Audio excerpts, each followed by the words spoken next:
네, 안녕하세요. 매일신문 정채연입니다. 4월 10일 곧이어 열리는 22대 총선을 앞두고 포항 남구 울릉군에 출마하게 된 진형의 예비 후보님을 오늘 모셔봤습니다. 후보님, 안녕하세요. 네, 안녕하세요. 진형의 후보입니다. 네, 이미 유명한 분이시지만 또 우리 시청자분들께 소개 좀 간략하게 부탁드릴게요. 안녕하세요. 저는 지금 포항 남구에서 국민의힘 예비 후보로 열심히 뛰고 있는 진형애입니다. 제가 23년 차 변호사로서 그리고 또 솔로몬의 선택이나 이런 방송 활동을 통해서 많은 시청자분들을 만나왔었던 그 기억으로 저를 또 잘 기억해 주시고 알아봐 주시는 포항 시민들 덕분에 아주 힘이 납니다. 일단 그런데 이 법조인으로 23년을 활동을 하시다가 이 네. 정치계의 뜻을 품게 되셨어요. 어떻게 포항시 남구 울릉군에 출마하시게 된 특별한 계기가 있으신가요? 저희 아버지가 이제 포스코를 최초에 만들어질 때 당시에 포항에서부터 정년 퇴임하시고 쭉 계셨으니까 제가 대학 들어가기 직전까지 저는 포항에서 20년 동안 살았죠. 그래서 제가 포항에, 그 중에서도 또 포항 남구는 제가 자란 집, 또 저의 학교, 이 모든 데가 다 포항 남구에 있기 때문에 여러 가지 고민과 생각은 있었지만 또 저의 고향이 남구로 최종적인 출마지를 결정하게 됐어요. 일단 우리 후보님께서 100만 메가시티 건설을 약속하시면서 발표한 5가지 공약이 있으신데요. 한번 소개 부탁드리겠습니다. 사실은 이제 이 100만 메가시티라고 하면 지금 다들 이제 포항뿐 아니라 우리 전체 지방에 있는 도시가 점점 인구가 줄어들고 있는 굉장한 위기 상황이라는 건 아마 다들 공감하시고 계실 거예요. 근데 그 중에서 저는 단순히 우리 포항의 인구 감소를 어떻게 대처할 것이냐 이런 것으로는 이 포항과 또 나아가서 지방 도시의 이 위기를 극복할 수도 없고 오히려 우리 포항이 지금 현재 인구가 50만인데 이 50만의 인구를 100만으로 끌고 가는 큰 비전과 또 실제로 그게 단순한 공약이나 또는 비전으로 그치는 것이 아니라 실제로 우리 포항이 가지고 있는 정말 좋은 인프라들을 정말 제대로 활용하면 저는 충분히 우리 포항이 100만이라는 인구가 있는 메가시티로 갈 수 있다라고 생각이 들어서 제가 지금 그 메가시티로 가는 포항이라는 것을 큰 비전으로 제시한 것이고요. 바로 첫 번째는 철강 산업의 대표 주자인 포스코가 지금처럼 석탄을 떼가지고 철광석을 생산하는, 철을 생산하는 이런 것으로는 더 이상 유지할 수가 없는 세계의 그 기후 위기가 닥치고 있잖아요. 그래서 더 이상은 이제 이산화탄소를 배출하는 이 현재 공법이 아니라 석탄 대신 수소를 넣어서 철을 생산하는 미래의 획기적 기술을 지금 현재 준비하고 있습니다. 그런데 문제는 그 기술이 그냥 있다고만 해서 될 수 있는 게 아니라 포스코라는 그 회사를 전체를 다 바꾸어야 할 정도의 대역사예요. 그래서 저는 저희 포항이라는 지역구 국회의원으로서의 제가 중앙정부와 우리 포항의 연결고리로서 즉 우리 포스코를 수소 환원 제철소로 탈바꿈하는 그것을 만들고자 하는 것이 저의 첫 번째 정책입니다. 근데 단순히 그게 이제 기업이 해야 하는 일뿐 아니라 또 기업은 또 우리 포항에 무엇을 해주어야만 또 우리 포항 시민이 원하는 것이 있지 않겠어요? 그것이 바로 저의 두 번째 공약인데요. 바로 지금 현재 있는 이 포스코가 40년, 50년이 되다 보니까 굉장히 낡은 건물에 포스코 본사, 또 포스코 홀딩스 지주회사, 또 각 포스코 계열사들이 한 4, 50년 정도 되는 굉장히 낡은 이 건물의 산재에서 흩어져 있어요. 그래서 저는 이 부분을 우리 남구에 또 우리 포항에 랜드마크가 될 수 있는 큰 멋진 이 빌딩을 정말 제대로 지어서 여기에 포스코 본사와 포스코 각 계열사들이 이 한 빌딩에 함께 일하고 또 그 주변에 포스코와 함께 협력해온 여러 협력사들이 같이 포진해 있으면 우리 포항에 엄청난 인구에 대한 유입과 그와 더불어서 주변의 상권이 활성화되고 또 이 어떤 주택에 대한 이 우리가 생각하는 어떤 도시의 정책에 따른 이 주택에 쾌적한 이 환경 이런 것들도 함께 이 하나의 전환점이 될 거라고 생각해요. 네, 우리 지역 주민들께서도 포스코 건립에 대해서 상당히 관심을 갖고 계시는데 저도 기대가 됩니다.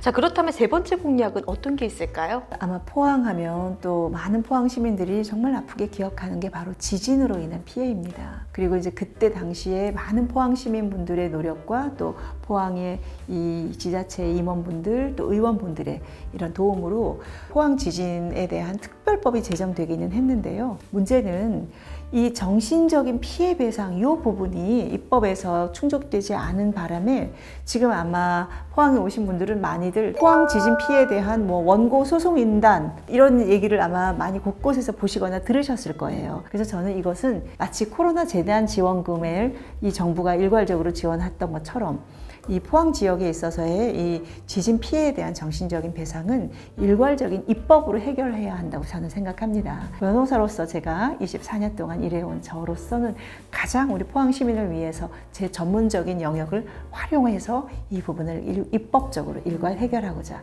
하는 것이 저의 세 번째 공약입니다. 와, 정말 좋습니다. 네, 그렇다면 네 번째 공약도 궁금해지는데요. 네. 예, 사실은 말씀드린 것처럼 제가 삼둥이 엄마 그리고 또 이제 아들만 어찌하다 보니 아들만 셋인 엄마예요. 그런데 이제 지금 우리 대한민국이 지금 정말 여성 한 명의 이 출생률이 0.7 이하로 지금 떨어졌어요. 그래서 저는 아이 낳기 좋은 가장 좋은 도시 그리고 더 나아가서 아이 키우기 좋은 도시 그리고 또한 아이들만 있는 도심은 의미가 없겠죠. 지금 현재 우리 포항에 계신 많은 시니어분들, 어르신들이 계십니다. 저는 그래서 우리 포항을 3대가 행복한 도시로 만들겠다라는 계획과 그것을 정책으로 구체적으로 우리 시민들께 다가가려고 지금 만들고 있습니다. 그렇다면 마지막 다섯 번째 공약이 또 궁금해집니다. 우리 포항은 다른 지역과 달리 공업도시이기도 하지만 또 다른 교육도시이기도 합니다. 저는 특히나 제가 지금 이번에 후보로 뛰고 있는 우리 포항 남구를 정말 좋은 교육적 인프라가 갖춰진 교육발전 특구라는 특구가 지정될 수 있도록 좋은 일자리와 더불어 그리고 그것에 대한 교육적인 인프라가 갖추어져서 말씀드린 100만이라는 포항 시민의 이 염원의 메가시티로 갈 수 있는 이것을 제가 꼭 달성해보고자 노력하고 있습니다. 이렇게 또 우리 후보님께서 총 5가지의 공약을 말씀해 주셨는데요. 특히 각별하게 또 관심을 보이는 사회적 양육 시스템 정비 공약에 대해서 조금 더 자세하게 설명 부탁드릴게요. 네. 지금 인구가 줄어들고 있는 이 위기에 대해서는 물론 아이를 많이 낳는 것이 굉장히 이제 급선무이기는 하지만 아이를 낳지 않는다는 건 지금 우리가 10년 동안 쏟아부은 양육 정책이 들어간 비용 예산이 국가 예산이 256조예요.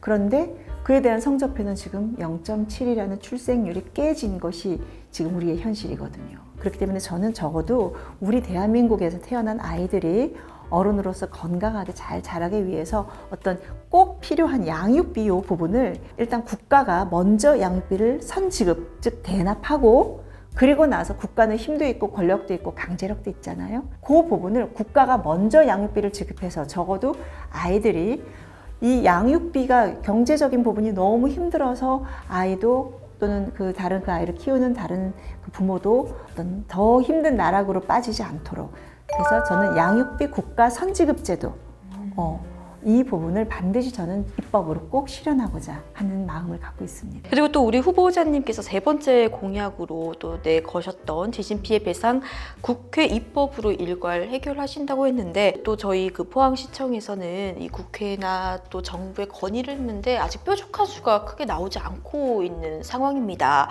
이런 상황에서 우리 후보자가 이제 만약에 당선이 된다면 어떻게 일법, 일괄 해결할 것인지 좀 궁금해지네요. 그러니까 말씀드린 것처럼 사실은 이게 일단은 그 정신적 피해 배상 부분이 특별법에서 빠져 있다 보니까 결국은 그것을 하기 위해서 모든 사람이 법원 판결을 받아야 되는 상황에 처해져 있는 거예요. 그렇기 때문에 이 부분은 다만 이거는 포항의 일이잖아요. 그럼 당연히 포항의 지역구를 가진 포항의 의원들이 해야 되는 것이죠. 그리고 포항에는 남구와 북구 지역구가 두 가지가 있습니다. 이 두 개 지역구와 또 우리 포항 시민들이 지금껏 힘을 모아주셨고 또 포항 시장님이나 또 이런 포항의 시의원분들이 함께 힘을 맞춰서 하면 다른 지역구다 또 다른 국회의원들 분들도 이 우리의 포항 시민들이 처한 현실을 외면하지 않을 것이라고 저는 확신합니다. 자, 그렇다면 TK 정치 개선 사항 또는 정치 개혁에 대한 우리 후보자님의 견해가 있으신지요? 이 대구 경북 지역은 소위 우리의 보수의 심장이다라는 굉장히 자부심 넘치는 이런 용어로 또 저희를 부르기도 했지만 또 한편으로는 너무 이 보수의 어떤 소위 말해서 꼰대 또는 보수적인 것이 좋은 느낌으로의 보수가 아닌 그런 뉘앙스로도 사실은 있었던 것이 현실이지요. 근데 그 이유는 바로 우리 대구 경북 지역의 국회의원을 선출하는 그 과정에서 사실은 현실적으로는 그 당의 입김이 굉장히 절대적인데 그 당에서의 공천 과정이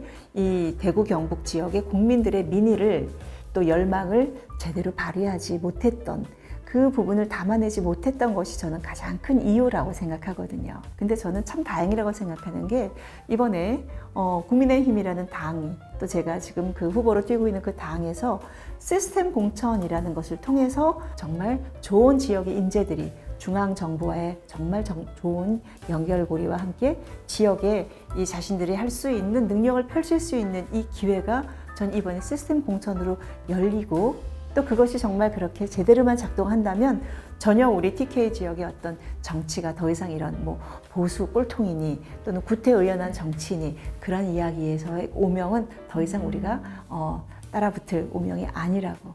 오히려 우리가 가지고 있는 품격 있는 보수의 정치 또 국민들이 바라는 어떤 멋진 그런 정치의 1번지가 될 수 있을 거라고 저는 생각합니다.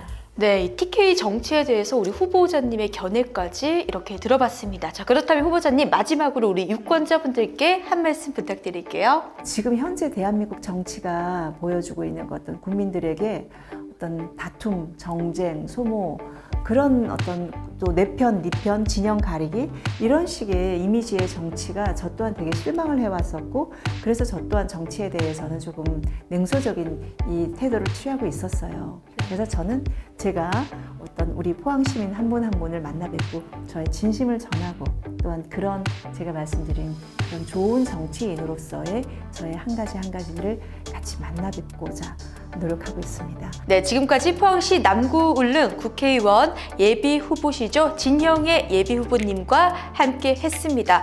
이 마무리하는 시점에 제 눈앞에 이 문구가 하나 보여요. 진형에는 진심이다. 앞으로 이 진심을 가득 담아서 이 포항 남구 울릉에 큰 힘이 되셔주셨으면 감사드리겠습니다. 마지막으로 화이팅 한번 해볼까요? 네. 하나, 둘, 셋. 진형의 화이팅!